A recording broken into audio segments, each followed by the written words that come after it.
ఒక చిన్న కథ చెప్పేనా. ఇది కథ కాదు, మన రెగ్యులర్ లైఫ్లో జరిగేదే అనమాట.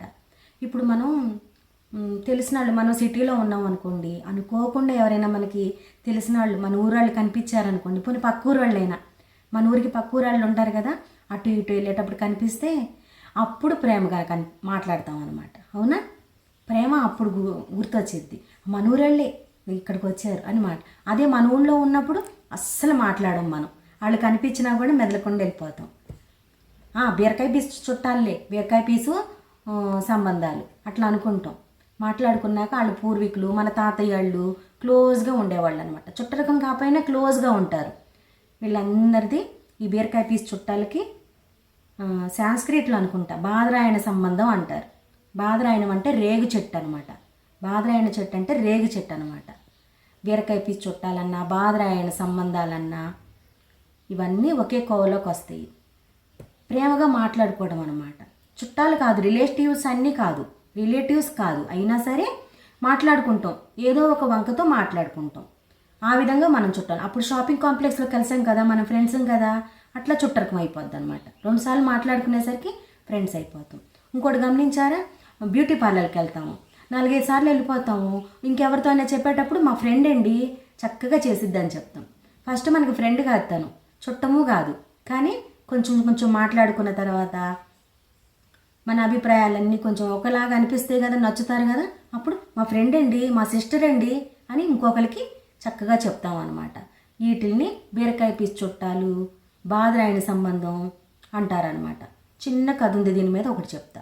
ఒక ఊళ్ళో ఒక పెద్ద ఆయన ఏదో పనుండి ఎద్దుల బండి కట్టుకొని ఎండాకాలంలో వెళ్తూ ఉంటాడు. ఎండాకాలం కదా, బాగా ఎండగా ఉండి దాహం వేసి ఒక ఇంటి దగ్గర ఆగుతాడు. ఎడ్డుల్ని చెట్టు నీళ్ళలో కట్టేసి ఎదురుగా ఉన్న ఇంటికి వెళ్ళి కూర్చుంటాడు. అరుగుల మీద కూర్చుంటాడు. అరుగుల మీద కూర్చున్నాక ఆ ఇంటి యజమాని బయట నుంచి లోపలికి వస్తూ ఉంటాడు.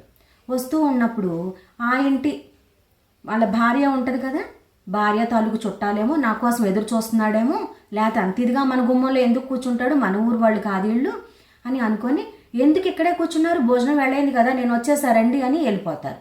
పెరట్లోకి వెళ్ళిపోతారు. చుట్టం కాదు, అయినా సరే భార్య తరపు చుట్టాలేమో అనుకొని ఆ ఇంటి యజమాని అరుగు మీద కూర్చున్న ఆ తాతను కూడా లోపలికి తీసుకెళ్తాడు.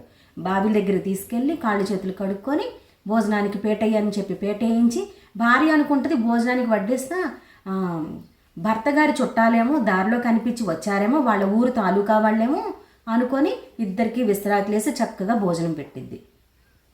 చక్కగా ముష్టాన్న భోజనం చేసిన తర్వాత చక్కగా కిళ్ళి కూడా వేసుకొని చక్కగా మళ్ళీ అరుగు మీద కాసేపు కూర్చుంటారు ఇద్దరు అబ్బాయిలు కూర్చోడానికి.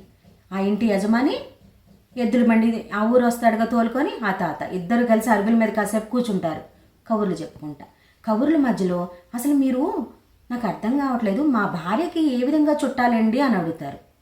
నేను ఏ విధంగా చుట్టాలు కాదండి, ఎండాకాలం కదా, బాగా ఎండగా ఉంది, ఎద్దులకు కూడా కాళ్ళు కాలుతున్నాయి అని చెప్పి ఆ చెట్టు నీడను కట్టేశాను. నేనేమో అట్ట ఉండలేక ఈ అరుగు మీద కూర్చొని నడుము వాల్చాను. ఈ లోపలే మీరు వచ్చారు, నేను మాట్లాడే లోపలే మీరు భోజనానికి రమ్మని చక్కగా తీసుకెళ్లారు. బావ దగ్గర కాళ్ళు కడుక్కుని స్నానం చేశాను, మీతో పాటు భోజనం చేశాను. మీరు తొందరగా నాకంటే ముందు లోపలికి వెళ్ళారు కాళ్ళు కడుక్కుని. నేనేమో అక్కడ మీ ఇంటి దగ్గర రేగి చెట్టు కూడా ఉంది, ఆ రేగి చెట్టుకి 2 కాయలు కూడా వేసుకొని నోట్లో వేసుకొని వచ్చాను భోజనానికి అని చెప్పాడు. ఇప్పుడు మీరు నాకు ఏ విధంగా చుట్టాలి, మరి ఏమీ చుట్టం కాకుండానే మా ఇంట్లోకి తీసుకెళ్ళి భోజనం పెట్టానని ఇంకా ఆశ్చర్యంగా అడుగుతాడు ఆ ఇంటి యజమాని.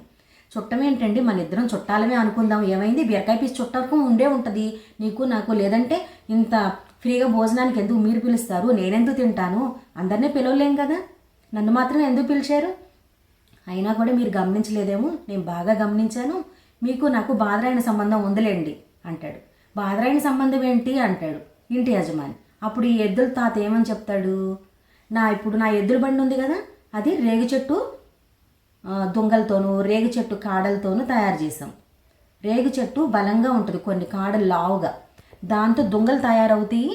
రేగు చెట్టు కాడలతో కూడా కొన్ని చక్రాలు తయారు చేశారనమాట. తాతయ్య తోలుకొచ్చిన ఎద్దులు బండి రేగు చెట్టుతో చేసిన దుంగలతో చేసిన బండి అనమాట, చక్రాలు అన్నీ. మీ ఇంట్లో మీ దొడ్లో రేగి చెట్టు ఉంది కదా, మీ ఇంట్లో రేగి చెట్టు ఉంది కదా, నా దగ్గరేమో రేగి చెట్టు కర్రలతో చేసిన చక్రాల బండే కదా నా దగ్గర, కాబట్టి నా దగ్గర అదే ఉంది, మీ ఇంట్లోనూ రేగి చెట్టే ఉంది, మన ఇద్దరిది బాధలైన సంబంధం లేవోయ్, మళ్ళీ ఈ ఊరు వచ్చినప్పుడు మీ ఇంటి దగ్గరే ఆగుతాను అని చెప్పి టాటా బై బై చెప్పుకొని స్నేహంగా ఎవరింటికి వాళ్ళు వెళ్ళిపోయారు. ఇప్పుడు అర్థమైందా? స్నేహంగా ఉండటం వల్ల ఇంకా స్నేహాలు పెరుగుతాయి. ఇంకో ఊరు వెళ్తాడు ఆయన, పెద్ద ఆయన ఎద్దుల బండి తీసుకొచ్చిన ఆయన. ఆ ఊరు వెళ్ళి ఈ ఊరు వేరే వాళ్ళు వచ్చే పని ఉంటుంది, అక్కడ నా స్నేహితుడే ఉన్నాడు అని చెప్తాడు కదా. నిజానికి ఏ రిలేషనో లేదు వాళ్ళకి వీళ్ళకి. కానీ స్నేహం అనేది ఏమంటారు, బీరకాయ పీస్ చుట్టంలాగా అయిపోయింది అనమాట. మంచి స్నేహితులను ఎవరు వదులుకోరు కదా. నేనైనా అంతే, మంచిగా మాట్లాడారనుకో అస్సలు వదులుకోను, కడుపులో తీసి పెడతా. నాతో శత్రుత్వంగా ఉన్నారనుకో కామ్గా ఉంటానంతే. మంచి స్నేహంగా ఉంటే బాధలైన సంబంధం వాళ్ళది అంటారనమాట. చుట్టరికం లేకపోయినా చుట్టాలం అయిపోతాం. ఈ రోజుల్లో కావాల్సింది అదే, చుట్టాలుగా ఉండటమే కావాలి, స్నేహంగా ఉండటమే కావాలి. అవునా?